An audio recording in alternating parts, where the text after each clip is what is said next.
Hot Mop Tony, excuse me, says, so she's talking about mum smashing the puppies if we leave the puppies. So you don't say any more about it, but look, in my opportunity to start talking about our whelping system, the whole idea, well, the things that you have to have in any whelping environment for any dog always are, you've got to protect the puppies from getting squished, and you have to protect the puppies from getting cold. Those are the two fundamental things that you do. So how do you do that? Well, the established way to stop puppies getting squished is to have a pig rail. So you have a rail on the inside perimeter of whatever the whelp box is. So as mum starts pushing puppies up against the wall, they end up under the pig rail, under that pig rail, and so they can't get squashed anymore, and they don't get squashed. So that's the first thing. The next thing is heat. Some people use heat lamps. I don't like them. Mum's closest to it. She doesn't want the extra heat. Next thing would be heat pads. I don't like that because, again, mum's getting cooked. She's got a fur coat, doesn't like it. So our whelping system gives you a heat tape that's thermostatically controlled to be the right temperature that goes directly underneath the pig rail. So the idea behind this is that the puppies are either nursing on mum. Mum's happy to be in there. She's not overheating. The puppies get warmth off mum while they're nursing. When they stop nursing, they're on a cold floor. They start moving around. And they find and fall asleep almost immediately underneath the pig rail where it's nice and warm. So now 95% of the time, they're not in a situation they can even get stepped on because they're under the pig rail. And mum wants to be in there with her babies. And we leave mum and babies together 24/7 for the first 3 weeks, and we don't do hardly diddly squat. And it also reduces milk aspiration. And I'm not going to go into this in any great detail here, but the answer is to me the perfect solution. It's patented by us and it works beautifully. You can go to My Breeder Supply to go check it out. Andresa, thoughts on puppy back deals over a stud fee? Sure. I mean, you know, there's a number of ways to look at this.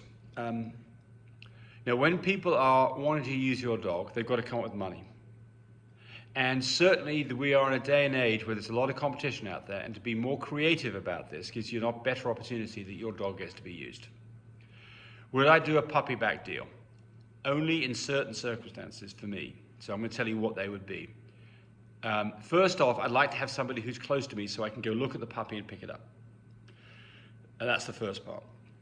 And the second thing is I'd want to be pretty critical of the mum to make sure that the puppies that we're going to be produced are the colors and the structures that I think, you know, are going to be the ones that I'd be interested in. Because I don't want to sell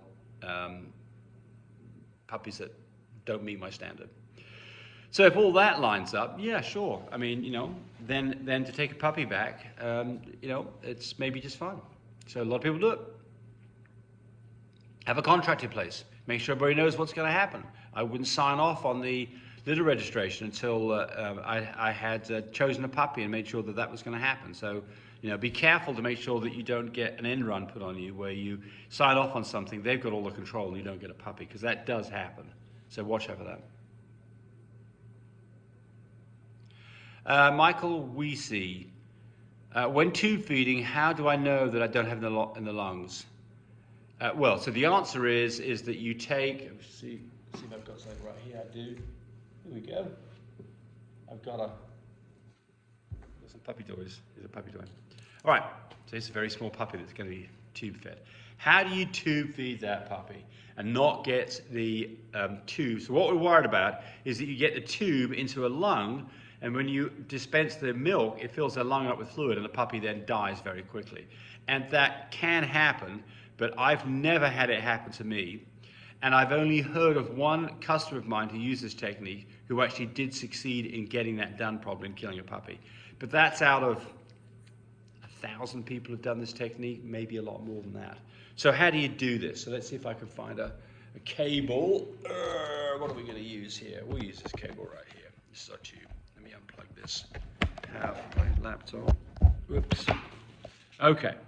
So here is the feeding tube. It's got a whack and gravy end on it. Obviously, that wouldn't be the case. But how do you avoid getting this into a lung? Whoops, there it is, into a lung, and as opposed to being down the stomach?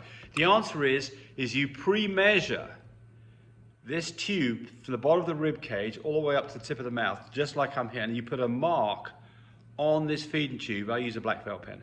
And then when I feed this into the puppy's mouth, I make sure that I've gone all the way to the mark. And if I have, guess what? You can see that the end of the feeding tube denoted by this gold power supply cable, will be down the stomach and not up in the lung. That's it. If you do that, you're safe. Okay, keeping on going here. Someone says, thank you. Darren McGinty, you're welcome. How do you submit questions? You submit questions right here. Remember, this is not live. You submit a question here, it's going to be a couple of days before you see me respond to it. And I respond to not every question, because some of them get too long, and not every question because some of them get too silly, but pretty much every question gets answered. So Freddie Kuba, aren't all your studs in kennels? Yes, they are. So our stud dogs, we've got 18 stud dogs. There's no way, well, Cody does, there's no way he's having 18 stud dogs in his house. His wife would have divorced him and his kids would have shot him a long time ago. So they are in kennels, absolutely. The females not, they're in the house. Freddie Kuba again, is there Frenchies with a small tail and some with no tail? The only difference I've noticed is no tail would leave poop marks on the baseboard. Other than that, is there any pros and cons from both? Well, let's talk about tails. So here's the possibility, talk French Bulldogs here. Here's the possibilities on tails. You got a tail that's this long. Nah, don't know where that came from. Don't like that. Wouldn't be doing that breeding again. Long tails on French Bulldogs are not, certainly not what's acceptable by the breed standard, not what you see in the showroom. There's nothing wrong with a long-tailed dog where there's going to be any issues with it, but it's just aesthetically not what we're looking for. So that's a no-no in my book. So then you can have a tail, there's what's called a gay tail. A gay tail, if that is your long tail, and there's the feet, that would be the long tail. A gay tail would be a little tail that sticks up like this. That is a gay tail. Don't like that either. So you can see some dogs that have a little bit too much tail, especially when they're puppies, and they're excited. And they've got a little tail that sticks up in the air, and it's about that much of a tail. Not crazy about that.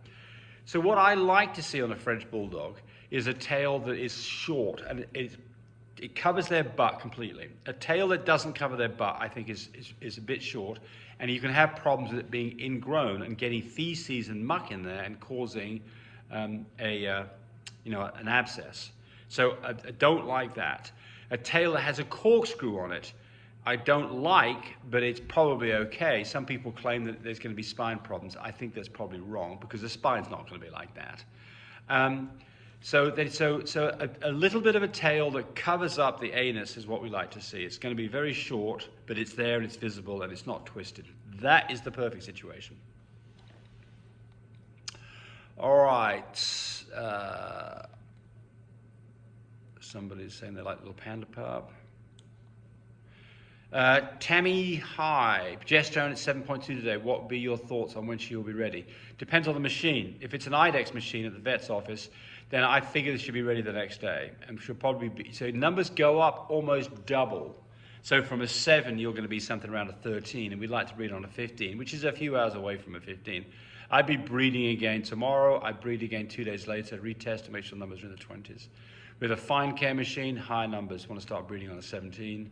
With a mini Vitus machine, want to start breeding on a 28.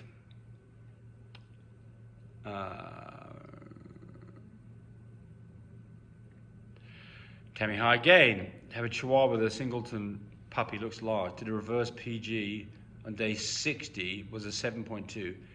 Temperature has been 98.7 since last night. No appetite, getting nausea. What do you think? When should we be ready?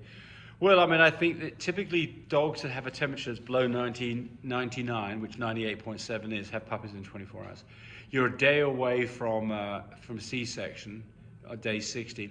Normally, singletons go longer because they've got less chemical responses to get the whole whelping, the whole labor going.